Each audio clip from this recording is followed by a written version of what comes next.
Hi everyone, it's Don and I hope you're having a fantastic day. Well, we have cruise ship itinerary change, we have a cruise line thinking of abandoning a city altogether for their home port, and we have a cruise line that says, you know what, we've been listening to our passengers and we're making some changes.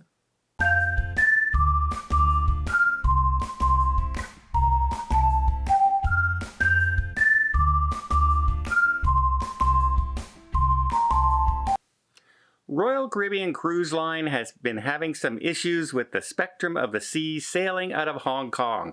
It seems like every time they turn around, there's a new restriction or a pause in service and they have to shut the ship, start it up, shut the ship down, start it up.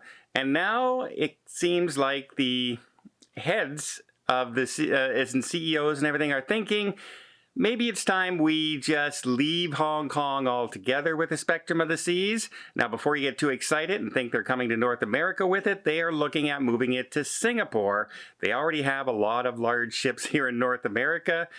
So it makes sense to put it in the Singapore and keep it in that market to try and get clients back.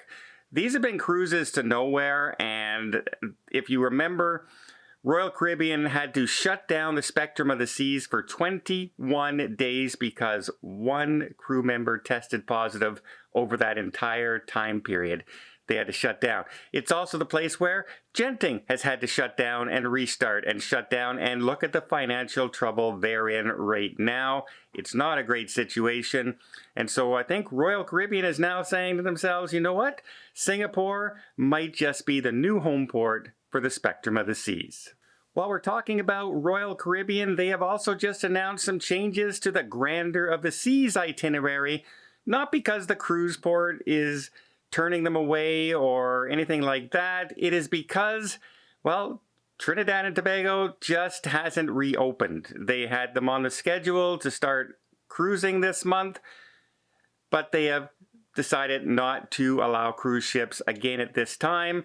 They also say that it's not because of the protocols or what's going on in cruise ships that they're not allowed to go in. And this is from the Minister of Trinidad. He's saying it's because of the very, very low rate of vaccinated people in Trinidad. He says when people come to the cruise port and they're almost 100% vaccinated on the cruise ship, they want to be serviced by drivers and taxi drivers and salespeople who are also vaccinated. And right now in Trinidad, that just can't be the case because the vaccination rate is so low. And that's one of the reasons they decided not to open up at this time. So they've made some changes. They are now going to St. Lucia instead of Trinidad. And of course, that will affect any cruise line out there that thought they were going to be going to Trinidad starting in January and February or March.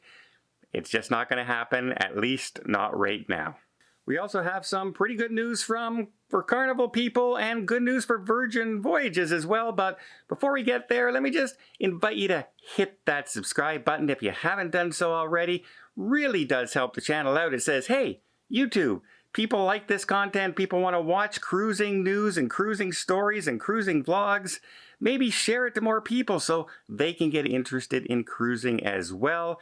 And it just makes the cruising community that much bigger and that much better. Really helps the channel out, and I'd really, really appreciate it. And again, welcome to all the new subscribers over the past few months. There's been thousands of you, and I really do appreciate you and welcome you to the channel. Good news for Carnival folks. Well, the Carnival Celebration just got her funnel this week.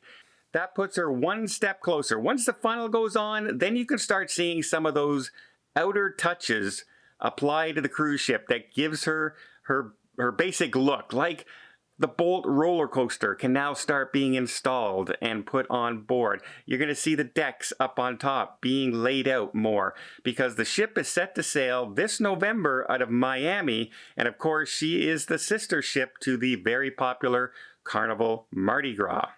Carnival really hopes that she can stay on track and get built in time for this because they want to sail her and the Mardi Gras for the entire 50th birthday celebration. That's right. Carnival's been around for 50 years, starting very, very shortly.